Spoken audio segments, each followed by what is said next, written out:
recently published government strategy on the Indo-Pacific, they say, and I quote, "In areas of profound disagreement, we will challenge China, including when it engages in coercive behavior or ignores human rights obligations."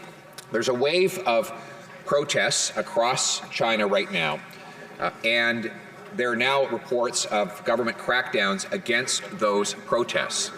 If the government is serious about what it put in its strategy, then will they indicate to Beijing that the peaceful protest should be allowed to go ahead and that any crackdown should be resisted? The Honourable Parliamentary Secretary to the Minister of Foreign Affairs. So we are following the unfolding events in China very closely. We remain in close contact with our embassy and consulate. We believe in freedom of expression at home and abroad, including in China, and that protesters should be able to peacefully protest and share their views without fearing for their safety. Mr. Speaker, we will continue to follow the events very closely. Thank you. Mr. Speaker, the actions of Iranian and Chinese operatives in Canada has received a pathetic response from this government. Canada has become a doormat for foreign interference. Is the government aware of Article 41.1 of the Vienna Convention on Diplomatic Relations? It states that all persons enjoying privileges and immunities in Canada have a duty to, and I quote, respect the laws and regulations of the receiving state. They also have a duty not to interfere in the internal affairs of that state.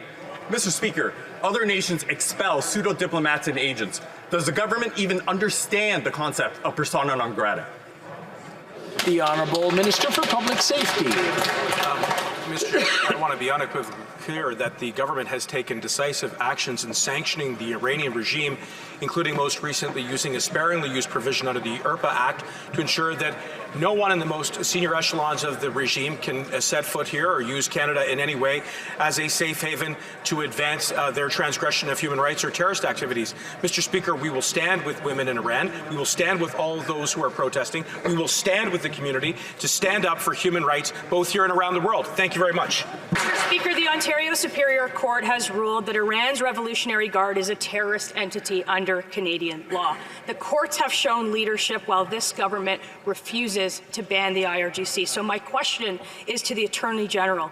Now that the precedent has been set, will he advise all federal government departments that the IRGC is to be considered a terrorist organization under Canadian law? Will he respect the court decision, yes or no? The Honourable Minister. Mr. Speaker, first I want to underline that we stand with women who are marching for their rights in Iran. We stand with those who have been protesting here in Canada. We continue to engage with members of the community here because we know that this is a critical time to stand up for human rights. And Mr. Speaker, as I've said now on numerous occasions, that is why we have gone further than just looking at the IRGC as a problematic contributor to the transgression of human rights. We've targeted the entirety of the Iranian regime, Mr. Speaker, including members of the IRGC, which is a very effective tool that we can use to ensure that Canada will never be used as a safe haven for the transgression of human rights.